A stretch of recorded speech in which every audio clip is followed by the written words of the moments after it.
헌정사상 최초로 구속된 윤 대통령 파면을 요구하는 시민단체의 목소리가 높아지고 있습니다. 법원 폭력 사태에 대해서는 수상당국의 엄정한 대처를 촉구했습니다. 충북도의회 새해 첫 임시회에서 여야가 격돌했습니다. 김영한 충북지사와 야당 의원 간의 치열한 설전도 벌어졌습니다. 지역업체에서 30억 원을 빌려 대가성 의혹으로 고발된 김영한 지사에 대해 경찰이 불송치하기로 잠정 결론을 내린 것으로 전해졌습니다. 네, 시청자 여러분 안녕하십니까? 계속해서 MBC 뉴스투데이 충북입니다. 헌정사상 최초로 구속된 현직 윤석열 대통령을 헌법재판소에서 조속히 파면해야 한다는 진보 시민사회단체의 목소리가 높아지고 있습니다. 이들은 또 윤석열 대통령 구속영장 발부 이후 지지자들이 법원을 습격한 것과 관련해 제2의 내란이라고 주장했습니다. 이초원 기자가 전해드립니다.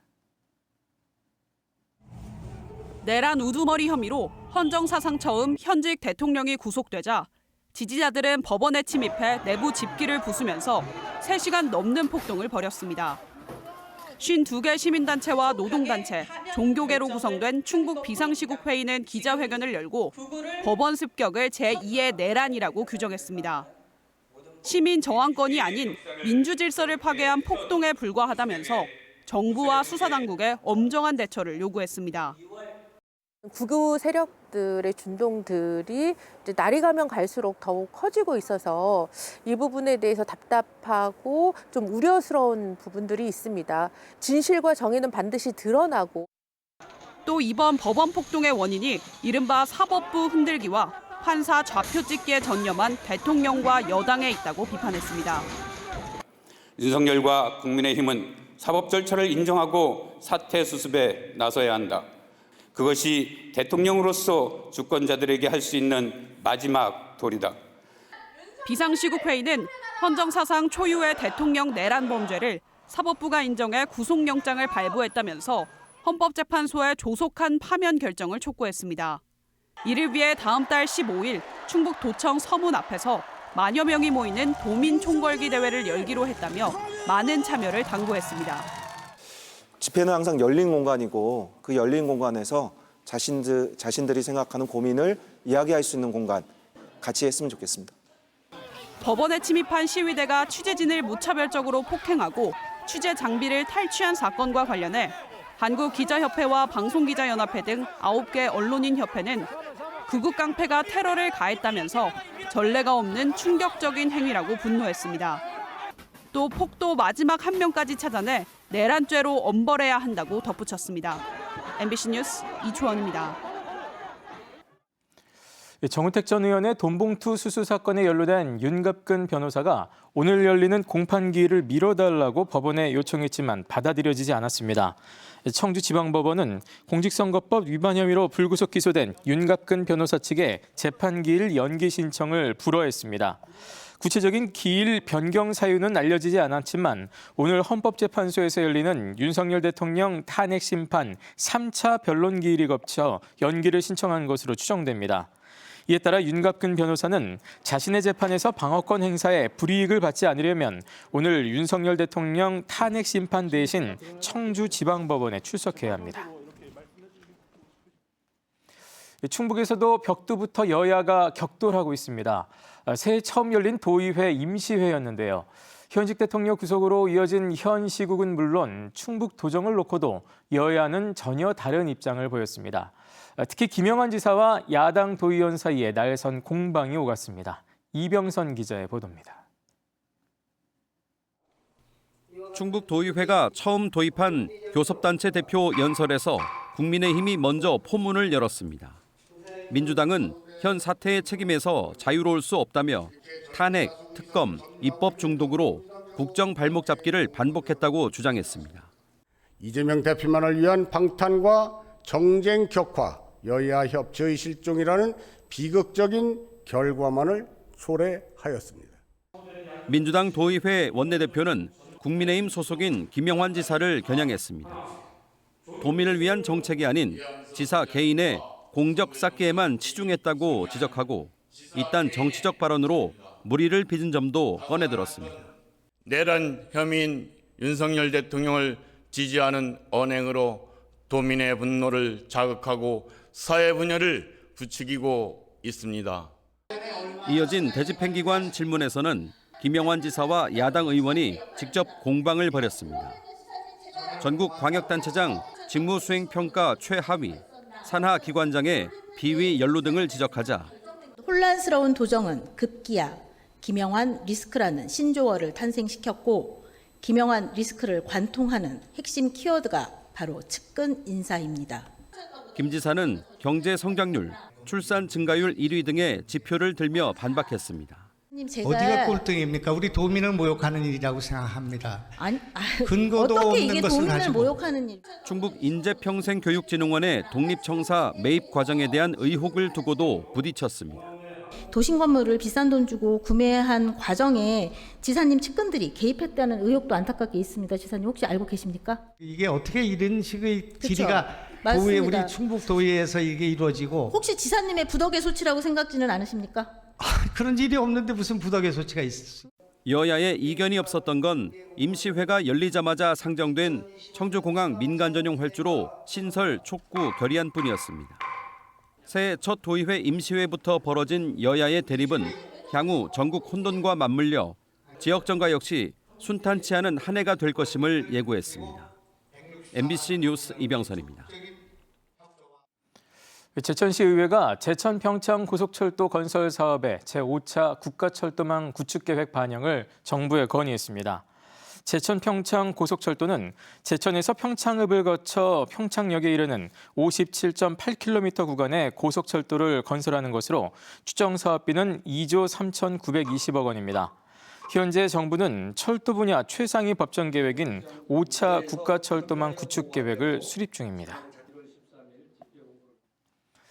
지난 2023년 김영환 지사가 지역 폐기물 업체에서 돈을 빌려 대가성 의혹으로 고발된 사건에 대해 경찰이 수사 1년여 만에 불송치로 잠정 결론을 내렸습니다. 국가수사본부 최종 심의가 남아있어 결론이 바뀔 가능성도 있는데요. 경찰은 형사처벌 대신 이해충돌방지법 위반으로 과태료 부과를 통보하는 방안도 검토 중입니다. 김은초 기자가 전해드립니다. 김영환 지사는 지난 2023년 10월 자신의 서울 한옥 세 채를 담보로 충북의 한 폐기물 업체에서 30억 원을 빌렸습니다. 당시 시민단체는 대가성이 의심된다며 김 지사를 검찰에 고발했습니다. 돈을 빌려준 업체 실소유주가 소각장을 운영했던 모 회장으로 추정되고 이 두 개 업체와 주소지가 동일한 또 다른 업체가 지역의 폐기물 매립장 증서를 신청하는 등 이해관계가 있다는 이유에서입니다. 김 지사에게 돈을 빌려준 업체 주소지로 취재진이 찾아가 봤더니 모 회장이 운영했던 폐기물 소각장 업체만 있는 것으로 확인되기도 했습니다. 여기 원래 건설 공장입니다. 이 부지 안에 아무것도 없는 거 말고요? 네, 없습니다.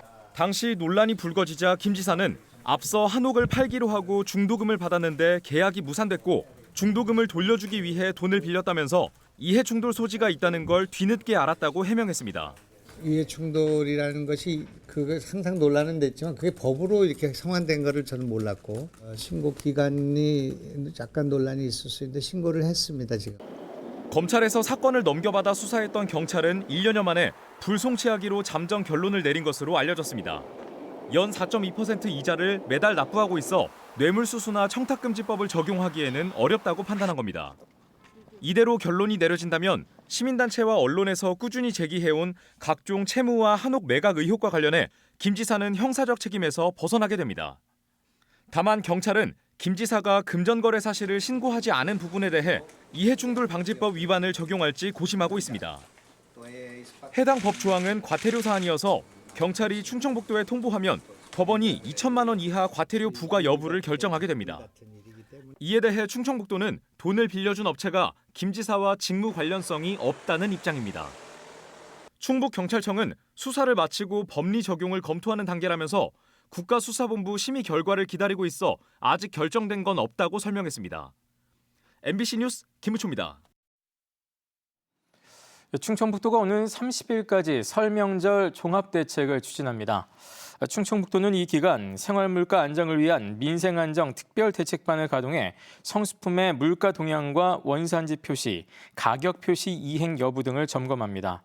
또 귀성객이 안전하게 연휴를 보낼 수 있도록 재난안전상황실을 24시간 운영하고 대설과 한파에 대한 사전 조치도 시행합니다. 이 밖에 연휴 기간 문을 여는 병의원과 약국을 지정하고 도 당직실을 통해 도민불편 종합신고센터를 운영합니다. 독감과 호흡기 감염병 유행에 대응하는 발열 클리닉과 협력병원이 설 연휴에도 운영됩니다. 충청북도는 주말과 야간, 공휴일에 응급실을 찾는 호흡기 환자를 분산하기 위해 발열 클리닉과 협력병원을 설 연휴를 비롯해 다음 달 말까지 운영한다고 밝혔습니다. 운영 기간 현황은 응급의료 정보 시스템과 충청북도 홈페이지를 통해 알 수 있습니다. 한편 충청북도는 백신 접종을 서두르고 마스크 착용과 손 씻기 등 개인 위생에 유의할 것을 당부했습니다. 24시간 무인 점포를 노린 범죄가 끊이질 않고 있습니다. 특히 이번에는 어린 중학생들이 범행을 저지르다 발각됐는데요. 이 설 명절을 앞두고 CCTV만으로는 안심할 수 없다며 무인 점포 주인들의 한숨이 커지고 있습니다. 대전 MBC 윤소영 기자의 보도입니다. 자정을 넘긴 시각, 택시에서 내린 남녀 3명이 무인 점포 안으로 들어갑니다. 이들이 가방에서 꺼낸 건 가위와 망치. 가위로 무인 계산기 틈새를 벌리려다 실패하자 급기야 망치로 자물쇠를 부수기 시작합니다. 그러다 뭔가 이상을 느꼈는지 황급히 가게 밖으로 빠져나갑니다. 도망치다 벗겨진 신발도 신지 못한 채 허둥지둥 달아납니다. 이들 일당이 불이 났게 도망갔던 이유는 CCTV 스피커에서 흘러나온 업주의 경고 목소리 때문이었습니다. 업주의 빠른 신고로 출동한 경찰이 추격 끝에 곧바로 이들을 붙잡았는데 3명 모두 중학생으로 돈이 필요해 범죄를 저질렀다고 진술했습니다. 아파트 상가에서 눈이 마주치자마자 저를 보고 바로 뛰기 시작했고 8차로 대로변입니다. 근데 이 친구가 그 대로변을 가로질러서 뛰었고 유동인구가 많은 도로변에 위치한 피해 점포는 한 달에 평균 2번 이상 절도 피해를 보고 있습니다. 수시로 가게에 이상이 없는지 CCTV로 확인하고 있지만 그마저 어려운 설 명절을 앞두고 불안감이 커지고 있습니다. 소규모의 영업인데 어떻게 보면 가족들이 다 나서서 이거를 해 주시하기도 힘들잖아요. 틈날 때마다 이제 확인을 하는데 지난 2023년 한 해 대전에서 발생한 무인 점포 절도 건수는 418건, 하루 평균 1건 이상의 점포가 피해를 보고 있습니다.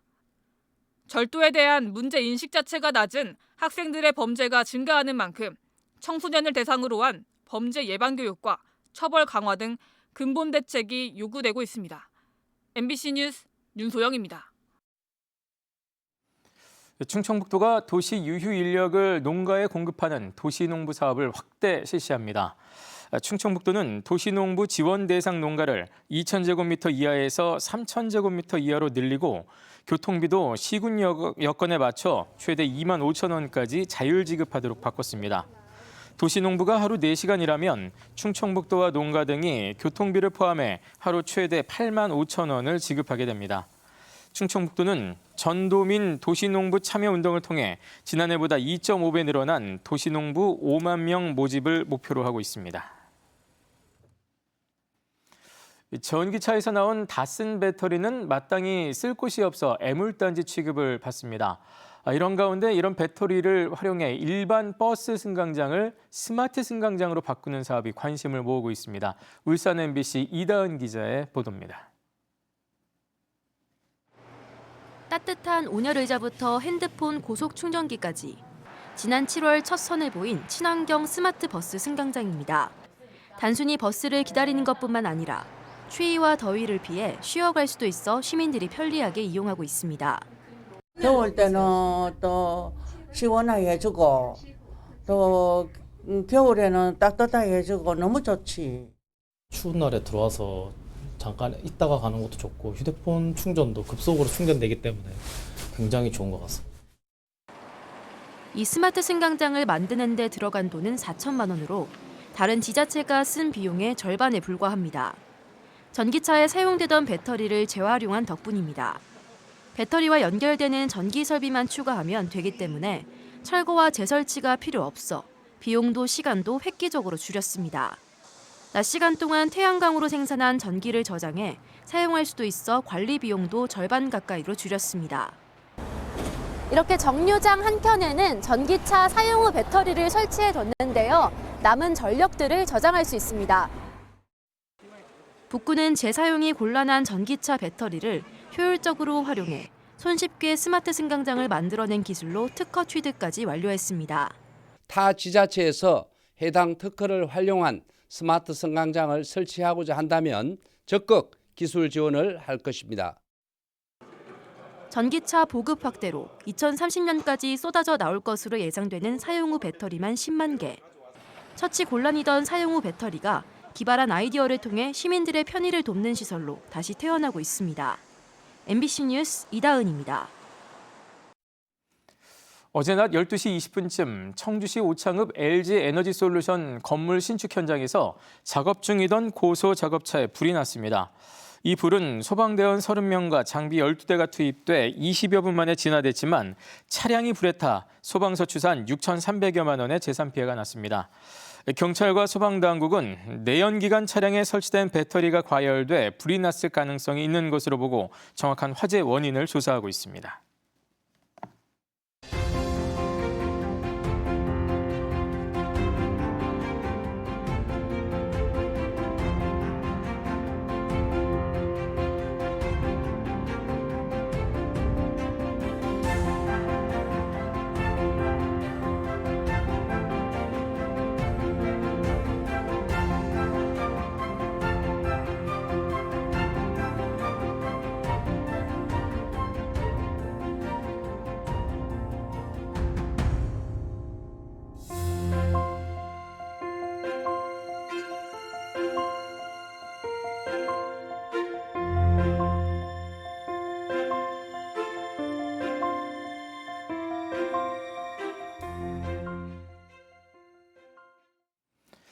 청주시가 지난 2022년부터 고액 체납자 82명을 대상으로 가택 수색을 진행해 지방세 6억 원을 징수했습니다. 가택 수색 대상은 재산이 없으면서 지방세를 1,000만 원 이상 체납한 경우로 재산을 압류하지 못하고 5년이 지나면 징수권이 소멸됩니다. 청주시는 올해부터 가택 수색을 청주 외 지역에 거주하는 체납자까지 확대하고 차량 표적 영치와 소송 등을 함께 진행해 고액 체납자 은닉 재산 추적을 강화할 계획입니다. 제천시가 지하차도 7곳과 하소천 1곳에 지능형 침수 대응 시스템을 구축했습니다. 해당 시스템은 수위 센서와 영상 기반 수위 측정을 통해 호우로 인해 수위가 올라가면 관심, 주의, 경계, 심각 단계 시나리오에 맞춰 담당자에게 문자 메시지를 전송합니다. 또 담당자가 현장 상황을 CCTV로 확인한 뒤 차단기 작동 등을 스마트폰으로 조작할 수 있어 신속한 대응이 가능합니다. 음성군이 설 명절을 앞두고 음성 행복페이 1인당 인센티브 지급 한도를 70만 원으로 높입니다. 결제 금액의 10%가 인센티브로 제공돼 1인당 최대 7만 원까지 혜택을 받을 수 있습니다. 현재 음성 행복페이는 5천여 개 가맹점에서 사용할 수 있고 누적 발행액은 3,900억 원을 기록했습니다. 영동군이 농업인 안전보험료의 90%를 지원하며 가입을 독려하고 있습니다. 영동군은 만 15세에서 87세까지 등록 농업인이 자부담 10% 연 9,700원에서 18,200원 정도만 내면 거주지 소재 농협에서 농업인 안전보험에 가입할 수 있다고 밝혔습니다. 지난해 영동군에서는 7,447명이 농업인 안전보험에 가입했으며 각종 안전사고로 인한 보상으로 654명이 보험금을 받았습니다. 소상공인 라이브 커머스 공간인 소담스퀘어가 충청권 최초로 한국교통대에 문을 열었습니다. 소담스퀘어는 소상공인의 이야기를 담는 공간이라는 의미로 라이브 커머스를 진행하고 제품을 촬영할 수 있는 스튜디오 등 최신 방송 장비를 갖췄습니다. 네, 뉴스를 마칩니다. 고맙습니다.